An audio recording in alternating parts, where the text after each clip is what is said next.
Hi friends, welcome back to my channel. ಇವತ್ತಿನ ವಿಡಿಯೋದಲ್ಲಿ ನಾನು ಈ ರೀತಿಯಾಗಿರೋ ಟೇಸ್ಟಿಯಾಗಿರೋ ಕಡಲೆ ಮತ್ತು ಶೇಂಗಾ ಹಾಕಿ ಚಟ್ನಿ ಪುಡಿನ ಮನೇಲಿ ಹೇಗೆ ಮಾಡ್ಬೋದು ಅನ್ನೋ ವಿಡಿಯೋನ ಶೇರ್ ಮಾಡ್ತಾ ಇದ್ದೀನಿ. ಬನ್ನಿ, ಆಗಿದ್ರೆ ಈ ವಿಡಿಯೋ ನಾ ಸ್ಟಾರ್ಟ್ ಮಾಡೋಣ.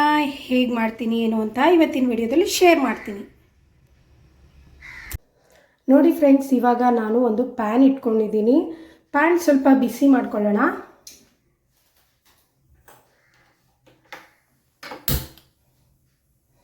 ನೋಡಿ, ಈಗ ಬಿಸಿ ಆಗಿರೋ ಪ್ಯಾನ್ಗೆ ನಾನು ಫಸ್ಟು ಕಡಲೆ ಬೀಜನ ಫ್ರೈ ಮಾಡ್ಕೊಳ್ಳೋಣ. ನೋಡಿ, ನಾನು ಇಷ್ಟು ಕಡಲೆ ಬೀಜನ ಯೂಸ್ ಮಾಡ್ತಾ ಇದ್ದೀನಿ. ನೋಡ್ತಾ ಇದ್ದೀರಲ್ಲ, ಇಷ್ಟು ಕಡಲೆ ಬೀಜ ಯೂಸ್ ಮಾಡ್ತಾ ಇದ್ದೀನಿ. ಒಂದು ಬೌಲ್ ಅಂದ್ಕೊಳ್ಳಿ. ಇದನ್ನು ಸಿಮ್ಮಲ್ಲೇ ಇಟ್ಕೊಂಡು ಫ್ರೈ ಮಾಡ್ಕೋಬೇಕಾಗುತ್ತೆ. ಯಾಕಂದರೆ ಹೈ ಫ್ಲೇಮಲ್ಲಿ ಇಟ್ಕೊಂಡ್ರೆ ಕಲರ್ ಕಪ್ಪಾಗುತ್ತೆ, ಅಷ್ಟು ಕ್ರಿಸ್ಪಾಗಿ ಬರಲ್ಲ. ಹಾಗಾಗಿ ನಾವೇನು ಮಾಡಬೇಕು, ಸಿಮ್ಮಲ್ಲೇ ಇಟ್ಕೊಂಡು ಫ್ರೈ ಮಾಡ್ಕೋಬೇಕಾಗುತ್ತೆ. ನೀಟಾಗಿ ಕ್ರಿಸ್ಪಿಯಾಗಿ ಟೇಸ್ಟಿಯಾಗಿ ಬರುತ್ತೆ. ಸೊ ಹಾಗಾಗಿ ನಾವು ಇವಾಗ ಅದು ಕ್ರಿಸ್ಪಿಯಾಗಿ ಆಗೋವರೆಗೂ ಸಿಮ್ಮಲ್ಲೇ ಇಟ್ಕೊಂಡು ಒಂದು 10 ನಿಮಿಷ ಫ್ರೈ ಮಾಡ್ಕೊಳ್ಳೋಣ.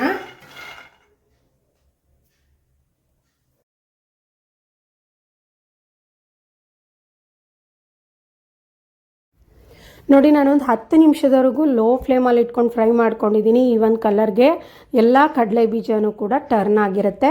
ತುಂಬ ಚೆನ್ನಾಗಿ ಕ್ರಿಸ್ಪಿಯಾಗಿ ಬರಬೇಕಂದ್ರೆ ನೀವು ಲೋ ಫ್ಲೇಮಲ್ಲೇ ಫ್ರೈ ಮಾಡ್ಕೋಬೇಕು. ಅರ್ಜೆಂಟಲ್ಲಿ ನಾವು ಹೈ ಫ್ಲೇಮಲ್ಲಿ ಫ್ರೈ ಮಾಡಿಕೊಂಡ್ರೆ ಮೆತ್ತಗಾಗ್ಬಿಡುತ್ತೆ, ನೀಟಾಗಿ ಫ್ರೈ ಆಗಲ್ಲ, ಹಸಿ ಹಾಗೆ ಇರುತ್ತೆ, ಚಟ್ನಿ ಪುಡಿ ಟೇಸ್ಟಿಯಾಗಿರಲ್ಲ. ಹಾಗಾಗಿ ನಾನು ಈ ಥರ ಲೋ ಫ್ಲೇಮಲ್ಲೇ ಫ್ರೈ ಮಾಡ್ಕೊಂಡಿದ್ದೀನಿ. ಈಗ ಅದು ಸ್ವಲ್ಪ ತಣ್ಣಗಾಗಬೇಕು. ತಣ್ಣಗಾದರೆ ನಾವು ಅದನ್ನು ಸಿಪ್ಪೆ ತಕ್ಕೊಳ್ಳೋಕ್ಕಾಗುತ್ತೆ. ಸೊ ಅದನ್ನು ತಣ್ಣಗಾಗೋಕ್ಕೋಸ್ಕರ ಒಂದು ಪ್ಲೇಟ್ಗೆ ಹಾಕಿದ್ದೀನಿ. ನೆಕ್ಸ್ಟು ಇನ್ನೊಂದು ಅರ್ಧ ಬೌಲಷ್ಟು ನಾನು ಹುರ್ಗಡ್ಲೆ ತೊಗೊಂಡಿದ್ದೀನಿ. ಪುಟಾಣಿ ಅಂತಾರಲ್ಲ, ಅದನ್ನು ತೊಗೊಂಡಿದ್ದೀನಿ.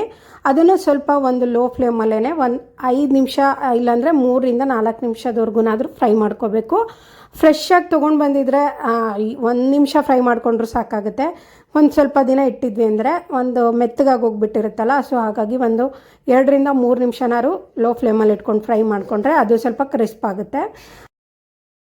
ಇದು ಮಿನಿಮಮ್ ಒಂದು 15ರಿಂದ 20 ದಿನದ ಮೇಲೆ 1 ತಿಂಗಳವರೆಗೂ ಚಟ್ನಿ ಪುಡಿ ಇಟ್ಕೋಬೋದು. ಚೆನ್ನಾಗಿರುತ್ತೆ ಟೇಸ್ಟಿಯಾಗಿ. ನಾವು ಇದಕ್ಕೆ ಒಣ ಕೊಬ್ಬರಿ ಆಗಲಿ ಏನು ಮಿಕ್ಸ್ ಮಾಡಿ ಇಲ್ಲದೆ ಇರೋದ್ರಿಂದ 1 ತಿಂಗಳವರೆಗೂ ಹಾಗೆ ಇಟ್ಕೋಬೋದು ಫ್ರಿಜ್ಜಲ್ಲಿಲ್ಲದೆ. ನೋಡಿ, ಈಗ ಇನ್ನೊಂದು ಪ್ಯಾನ್ಗೆ ನಾನು ಅದು ಒಂದು 7ರಿಂದ 8 ಗರಿಯಷ್ಟು ಕರಿಬೇವಿನ ಸೊಪ್ಪನ್ನ ಹಾಕ್ತಾಯಿದ್ದೀನಿ. ಇದು ಕೂಡ ನೀಟಾಗಿ ಕ್ರಿಸ್ಪಿಯಾಗಿ ಬರಬೇಕು. ಲೋ ಫ್ಲೇಮಲ್ಲೇ ಫ್ರೈ ಮಾಡ್ಕೊಳ್ಳೋಣ. ಇದನ್ನು ಕೂಡ ಈ ಒಂದು ಕರಿಬೇವಿನ ಫ್ಲೇವರ್ ಚಟ್ನಿ ಪುಡಿ ಒಳಗೆ ತುಂಬ ಚೆನ್ನಾಗಿರುತ್ತೆ. ನಾವು ಎಷ್ಟು ಕರಿಬೇವಿನ ಸೊಪ್ಪು ಹಾಕ್ತೀವೋ ಅಷ್ಟು ಟೇಸ್ಟಿಯಾಗಿರುತ್ತೆ. ನಾನು ಆಲ್ಮೋಸ್ಟ್ ಹುರ್ಗಡ್ಲೆ ಎಷ್ಟು ತೊಗೊಂಡಿದ್ದೀನಿ ಅಷ್ಟು ಕರಿಬೇವಿನ ಸೊಪ್ಪನ್ನ ತೊಗೊಂಡಿದ್ದೀನಿ. ಅದು ಫ್ರೈ ಮಾಡಿದ್ಮೇಲೆ ಕೂಡ ಸ್ವಲ್ಪನೇ ಆಗುತ್ತಲ್ಲ, ಹಾಗಾಗಿ ಒಂದು ಸ್ವಲ್ಪ ಜಾಸ್ತಿನೇ ತೊಗೊಂಡು ಫ್ರೈ ಮಾಡಿಕೊಂಡು ನೋಡಿ, ಇದನ್ನು ಕೂಡ ಈ ರೀತಿ ಕ್ರಿಸ್ಪ್ ಆಗಬೇಕು. ಕ್ರಿಸ್ಪ್ ಆದಮೇಲೆ ಅದನ್ನು ಸ್ವಲ್ಪ ತಣ್ಣಗಾಗೋದಕ್ಕೋಸ್ಕರ ಅದೇ ಪ್ಲೇಟಿಗೆ ಹಾಕ್ತಾಯಿದ್ದೀನಿ. ನೀವು ಇದನ್ನು ಚಪಾತಿ ದಿಢೀರಂತ ಒಂದು ಚಟ್ನಿ ಪುಡಿ ಮನೇಲಿತ್ತು ಅಂದರೆ ಚಪಾತಿ ರೊಟ್ಟಿ ಮಾಡ್ಕೊಂಡಾಗ ಇದೊಂದು ಸೈಡ್ ಡಿಶ್ಶು, ಊಟಕ್ಕೆ ನಂಚ್ಕೊಳ್ಳೋಕ್ಕೂ ಕೂಡ ಪಟ್ಟಂತ ನಮಗೇನು ಇಲ್ಲ ಅಂದರೆ ಇದನ್ನೇ ನಂಚ್ಕೊಂಡ್ರೂ ಒಳ್ಳೆ ಊಟ ಅನಿಸುತ್ತೆ. ನೋಡಿ, ಹಾಗೆ ನಾನು ಒಂದು ದೊಡ್ಡ 2 ಗಡ್ಡೆ ಬೆಳ್ಳುಳ್ಳಿನ ತೊಗೊಂಡು ಫ್ರೈ ಮಾಡ್ಕೊತಾ ಇದ್ದೀನಿ. ಇದನ್ನು ಕೂಡ ಲೋ ಫ್ಲೇಮಲ್ಲಿ ಒಂದು 2 ಮಿನಿಟ್ಸ್ ಫ್ರೈ ಮಾಡಿಕೊಂಡ್ರೆ ಸಾಕಾಗುತ್ತೆ. ಬೆಳ್ಳುಳ್ಳಿ ಫ್ಲೇವರ್ ಇಷ್ಟಪಡೋರು ಇನ್ನೂ ಜಾಸ್ತಿ ಕೂಡ ಹಾಕೋಬೋದು. ನೋಡಿ, ನಾನು ಇಷ್ಟು ಹಾಕ್ಕೊಂಡು ಇದನ್ನೆಲ್ಲ ನಾನು ಒಂದು ಮಿಕ್ಸಿ ಜಾರ್ಗೆ ಹಾಕೋತಾ ಇದ್ದೀನಿ. ಫಸ್ಟು ನಾನು ಬೆಳ್ಳುಳ್ಳಿ ಹಾಕ್ಕೊಂಡಿದ್ದೀನಿ, ಹಾಗೆ ಕ್ರಿಸ್ಪಿಯಾಗಿ ಒಣಗಿರೋಂಥ ಕರಿಬೇವಿನ ಸೊಪ್ಪು ಹಾಕ್ತಾಯಿದ್ದೀನಿ. ಆಮೇಲೆ ಹುರ್ಗಡ್ಲೆ ಎಲ್ಲನೂ ಹಾಕ್ಬಿಟ್ಟು ಚೆನ್ನಾಗಿ ಮಿಕ್ಸಿಯಲ್ಲಿ ರುಬ್ಕೋಬೇಕು, ಪೌಡರ್ ಮಾಡ್ಕೋಬೇಕಾಗುತ್ತೆ. ನಾನು ಕಡಲೆ ಬೀಜನ ಡೈರೆಕ್ಟಾಗಿ ಹಾಗೆ ಸಿಪ್ಪೆ ತೆಗೆದೇ ಹಾಕಲ್ಲ. ಯಾಕಂದರೆ ಸಿಪ್ಪೆ ತೆಗೆದೇ ಹಾಕಿದ್ರೆ ಅದು ಒಂಥರ ಕಹಿ ಆಗುತ್ತೆ. ಸೊ ಹಾಗಾಗಿ ನಾವು ಸಿಪ್ಪೆನ ತೆಗೆದೇ ಕಡಲೆ ಬೀಜ ಯೂಸ್ ಮಾಡಬೇಕು. ನೋಡಿ, ಈಗ ಅದು ನೀಟಾಗಿಯೇ ತಣ್ಣಗಾಗಿರೋದ್ರಿಂದ ನೀಟಾಗಿ ಸಿಪ್ಪೆ ಬಿಡ್ತಾ ಇದೆ. ಇದನ್ನು ನಾನು ನೋಡಿ ಸಿಪ್ಪೆ ತೆಗೆದು ಅದೇ ಮಿಕ್ಸಿ ಜಾರ್ಗೆ ಹಾಕೋತಾ ಇದ್ದೀನಿ. ನಾನೆಲ್ಲ ಒಟ್ಟಿಗೆ ಫ್ರೈ ಮಾಡ್ಕೋತಾ ಇದ್ದೀನಿ. ಯಾಕಂದರೆ ನಾನು ಕ್ವಾಂಟಿಟಿ ಕಡಿಮೆ ಮಾಡ್ಕೋತಾ ಇರೋದ್ರಿಂದ ನಾನು ಇಷ್ಟು ಮಾಡ್ಕೋತಾ ಇದ್ದೀನಿ. ಇಲ್ಲಾಂದರೆ ಎಲ್ಲನೂ ಸಪ್ರೇಟಾಗಿ ನಾವು ಮಿಕ್ಸಿ ಮಾಡ್ಕೋಬೇಕು.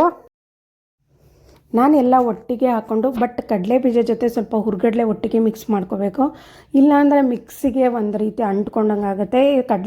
ಹುರ್ಗಡ್ಲೆ ಹಾಕೋದ್ರಿಂದ ಅದು ಹುಡಿ ಹುಡಿಯಾಗಿ ನೀಟಾಗಿ ಬರುತ್ತೆ. ನೋಡಿ, ನಾನು ಕಾಶ್ಮೀರಿ ರೆಡ್ ಚಿಲ್ಲಿ ಪೌಡರ್ನ 2 ಸ್ಪೂನಷ್ಟು ಹಾಕ್ಕೊಂಡಿದ್ದೀನಿ. ಅದು ಕಲರ್ ಕೂಡ ಚೆನ್ನಾಗಿರುತ್ತೆ, ಟೇಸ್ಟ್ ಕೂಡ ಚೆನ್ನಾಗಿರುತ್ತೆ, ಅತಿ ಖಾರನ ಕೊಡಲ್ಲ. ಸೊ ಹಾಗಾಗಿ ನಾನು ಯಾವಾಗಲೂ ನಮ್ಮ ಮನೇಲಿ ನಾನು ಕಾಶ್ಮೀರಿ ರೆಡ್ ಚಿಲ್ಲಿ ಪೌಡರ್ನ ಯೂಸ್ ಮಾಡ್ತೀನಿ. ಆಮೇಲೆ ಒಂದು 2 ಪಿಂಚಷ್ಟು ಹಿಂಗು ಕೂಡ ಚಟ್ನಿ ಪುಡಿ ತುಂಬ ಟೇಸ್ಟಿಯಾಗಿ ಬರುತ್ತೆ. ಆ ಹಿಂಗ್ ಫ್ಲೇವರ್ ಇರುತ್ತಲ್ಲ, ತುಂಬ ಚೆನ್ನಾಗಿರುತ್ತೆ. ಹಾಗೆ ಕಲ್ಲುಪ್ಪನ್ನ ಹಾಕೋತಾ ಇದ್ದೀನಿ. ನಿಮ್ಮ ಒಂದು ರುಚಿಗೆ ತಕ್ಕಷ್ಟು ನೀವು ಉಪ್ಪನ್ನ ಹಾಕೊಳ್ಳಿ. ಕೆಲವೊಬ್ರು ಉಪ್ಪು ಜಾಸ್ತಿ ತಿಂತಾರೆ, ಇಲ್ಲ ಕಡಿಮೆ ತಿಂತಾರೆ. ನಿಮ್ಮ ಟೇಸ್ಟ್ಗೆ ತಕ್ಕಷ್ಟು ಉಪ್ಪು ಹಾಕೊಳ್ಳಿ. ಫಸ್ಟ್ ಕಡಿಮೆನೇ ಹಾಕೊಳ್ಳಿ, ಯಾಕಂದರೆ ಆಮೇಲೆ ನಾವು ಜಾಸ್ತಿ ಆದರೆ ತೆಗಿಯೋಕ್ಕಾಗಲ್ಲ, ಕಡಿಮೆ ಆದರೆ ಮತ್ತೆ ಹಾಕೋಬೋದಲ್ಲ. ಸೊ ಹಾಗಾಗಿ ನಾನು ಮತ್ತೆ ಉಪ್ಪು ಹಾಕ್ಕೊಂಡು ಇವಾಗ ಅದಕ್ಕೆ ಸ್ವಲ್ಪ ಟರ್ಮರಿಕ್ ಪೌಡರ್, ಅರಿಶಿಣದ ಪೌಡ್ರು ಒಂದು 2ರಿಂದ 3 ಚಿಟಿಕೆ, ಒಂದು 1/4 ಸ್ಪೂನಷ್ಟು ಅಂದ್ಕೊಳ್ಳಿ, 1/4 ಸ್ಪೂನಷ್ಟು ಹಾಕ್ಕೊಂಡಿದ್ದೀನಿ. ಇದು ಕೂಡ ಸ್ವಲ್ಪ ಕಲರು ಕೆಂಪಾಗಿ ಬರಬಾರ್ದು, ಸ್ವಲ್ಪ ಅರಿಶಿನ ಕಲರ್ ಬರಲಿ ಅಂತ. ಹಾಗೆ ಇದಕ್ಕೆ ಮೇನ್ ಇಂಗ್ರೀಡಿಯೆಂಟ್ಸ್ ಬಂದು ಬೆಲ್ಲ. ಸಕ್ಕರೆ ಕೂಡ ಹಾಕ್ತಾರೆ, ಬಟ್ ಬೆಲ್ಲ ಟೇಸ್ಟೇ ಬೇರೆ ಕೊಡುತ್ತೆ. ಹಾಗಾಗಿ ನಾನು ಬೆಲ್ಲನೇ ಯೂಸ್ ಮಾಡೋದು. ನೋಡಿ, ಇವಾಗ ನಾನು ಈ ರೀತಿ ಹುಡಿ ಹುಡಿಯಾಗಿಯೇ ರುಬ್ಕೊಂಡ್ಬಂದು, ತುಂಬ ಪುಡಿ ಆಗಬೇಕು ಅಂತ ಏನೂ ಇಲ್ಲ. ಈ ಥರ ಮಿಕ್ಸಿಲಿ ನಾವು ಮಾಡಿಕೊಂಡ್ರೂ ಸಾಕು. ನೀವು ಅಚ್ಕಾರದ ಪುಡಿ ಬದಲು ಮೆಣಸಿನ್ಕಾಯಿ ಇರುತ್ತಲ್ಲ, ಬಾಡಿಗೆ ಮೆಣಸಿನ್ಕಾಯಿ, ಅದನ್ನು ಕೂಡ ಫ್ರೈ ಮಾಡಿ ಹಾಕ್ಕೋಬೋದು, ಅದು ಚೆನ್ನಾಗಿರುತ್ತೆ. ನೋಡಿ, ಇವಾಗ ನಾವು ಮಿಕ್ಸಿ ಮಾಡಿರೋವಂಥ ಪುಡಿನ ಒಂದು ತಟ್ಟೆಗೆ ಸರ್ವ್ ಮಾಡ್ತಾಯಿದ್ದೀನಿ. ಸ್ವಲ್ಪ ಆರಬೇಕದು, ತುಂಬ ಬಿಸಿ ಬಿಸಿ ಇರುತ್ತೆ. ಹಾಗೆ ಅದೇನಾಗಿರುತ್ತೆ, ಮುದ್ದೆ ಥರ ಅಂಟ್ಕೊಬಿಟ್ಟಿರುತ್ತಲ್ಲ, ಅದು ಹುಡಿಯಾಗಿ ಆಗಬೇಕು ಅಂದರೆ ಸ್ವಲ್ಪ ಹೊತ್ತು ನಾವು ಹಾರಕ್ಕೆ ಅಂತ ಹೇಳಿ ಒಂದು ತಟ್ಟೆಲಿಟ್ಟರೆ ಆರುತ್ತೆ. ಚೆನ್ನಾಗಿ ಆರಿದ್ಮೇಲೆ ಅದನ್ನು ನಾವೊಂದು 8 ಬಾಕ್ಸ್ಗೆ ಹಾಕ್ಕೊಂಡ್ರೆ ಮಿನಿಮಮ್ ನಮಗೆ 1 ತಿಂಗಳವರೆಗೂ ಯೂಸ್ ಮಾಡ್ಬೋದು, ಅಷ್ಟು ಚೆನ್ನಾಗಿರುತ್ತೆ. ಒಂದು ಸತಿ ಈ ಒಂದು ಚಟ್ನಿ ಪುಡಿನ ಟ್ರೈ ಮಾಡಿ. ನೋಡ್ತಾ ಇದ್ದೀರಲ್ಲ ಎಷ್ಟು ಚೆನ್ನಾಗಿದೆ. ನಾವು ಮಾಡಿರೋ ಚಟ್ನಿ ಪುಡಿ ರೆಸಿಪಿ ನಿಮಗೆ ಇಷ್ಟ ಆಗಿದೆ ಅಂತ ತಿಳ್ಕೊತೀನಿ.